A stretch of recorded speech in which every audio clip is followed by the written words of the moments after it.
All right. So besides Will Smith signing, what's going to be the first big news story to break this offseason?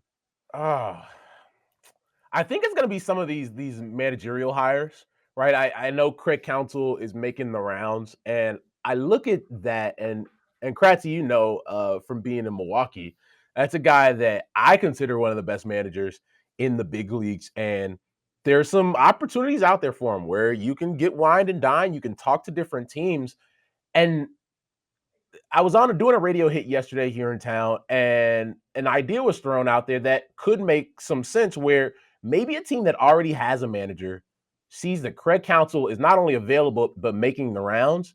And you say, hey, if Craig Counsell could be our manager, maybe we do make a change right now and bring him in because, maybe a guy is off the table and you're like, we're fine with the situation we have. But it's like, all right, if that guy's available, maybe we go do that. Like something that happened here in town couple of years ago, Ricky Renteria was the manager of the Chicago Cubs.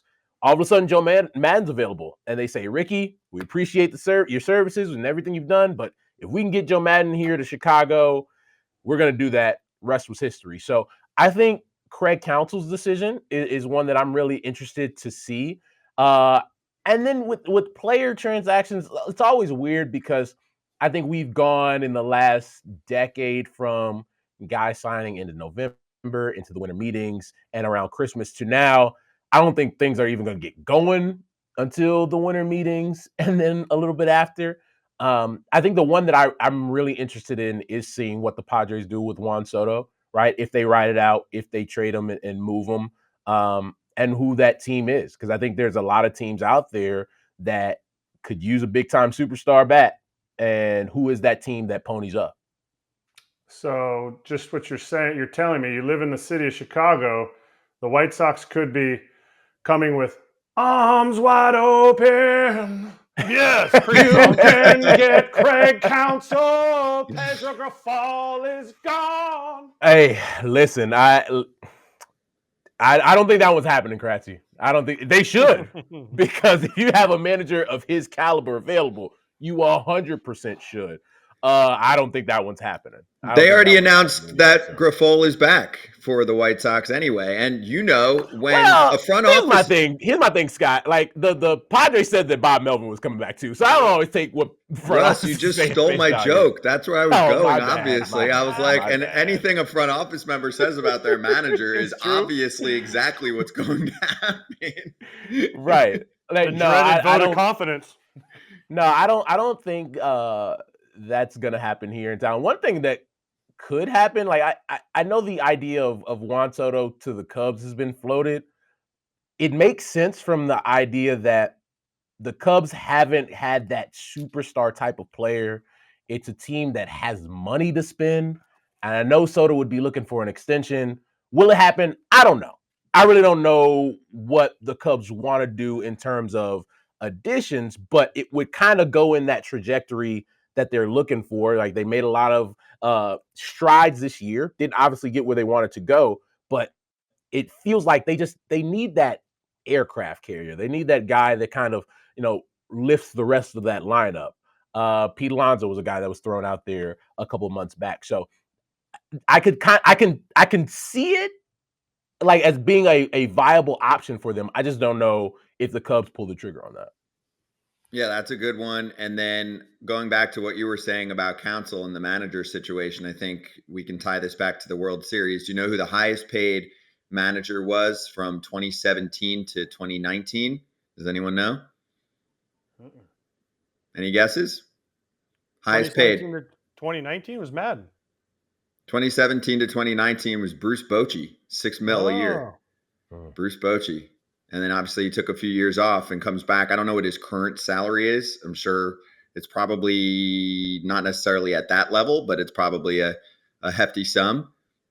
It matters because obviously there was a lot on the transaction front with this team, but you brought an adult into the situation in Bruce Bochy, who's been there, who's one of the best in the biz to do this, and it helped. So I think generally speaking, it's actually one of those edges that a team can have where some of the teams, Russ, that don't spend a ton of money can actually make sure that they have their management tight, right? Their front office, your manager, all of that is set up the way it should be. There's not drama. There's not inexperience. There's connectivity with players, coaches, front office. That's way cheaper to get done than signing a $500 million infield, which some teams are just never going to do, right? Even if they can do it, they're going to act like they can't do it. And they're going to be like, listen, that's awesome for Texas.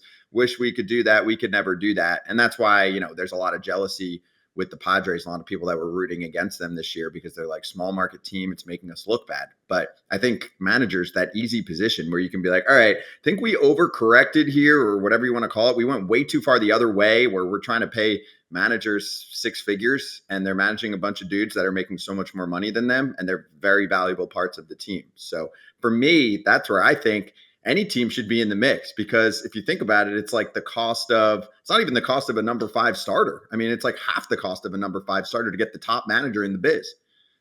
Yeah, I look at, we were talking about Craig Counsell. Look at what's happened in Milwaukee over the last decade, right? Where you have a guy in Craig Counsell that you knew was going to be the manager every year. They had a front office led by David Stearns that you knew was going to be there, which is why everybody connects him to the New York Mets. But look down in Tampa with Kevin Cash and what he's been able to do down there with continuity.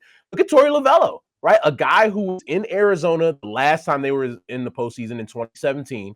And the Diamondbacks said, hey, this is our guy. Like there's been a lot of teams who said, hey, we appreciate you getting us through the bad times. We're going to go in another direction. They said, no, Torey is our guy. And I think you could see that why they made that decision, because I think Torey Lovello got every drop of production out of this team, and good on them for identifying the guy that they wanted to lead this team into the next generation of really good D-backs baseball. So your point, Scott, I do think it's important. I think there's a way to marry the two of getting the guy that you think leads this team for the next 5 to 7 years, but also saying, but we're going to show a commitment to spending in the marketplace, because we want a manager that feels empowered and feels like we're going to do everything we can to bring them a World Series.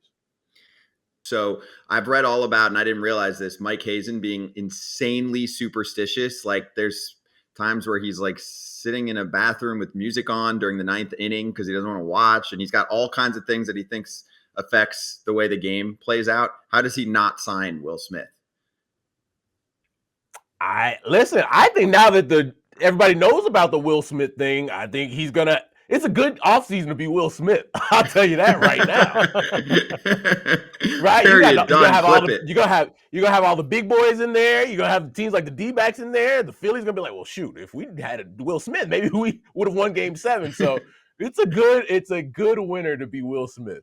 He is the clubhouse whisperer. We've had him on. Now we got to bring him back, AJ, because we got to ask him there's got to be something. I don't even care about his arm or what he's doing. There's got to be something he's doing in the clubhouse. He's got some snack he's cooking for everyone. Whatever it is, we'll figure it out. He's got a good agent that puts him in the right spot. Don't forget.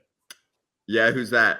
I don't know, but his agent put him with the Braves, the Astros, and the Rangers 3 years in a row. So his agent clearly picks good spots. Very popular dude. We need to bring him on and ask him that. Russ, enjoy the rest of your week, dude. We'll talk to you next week, all right? See you guys.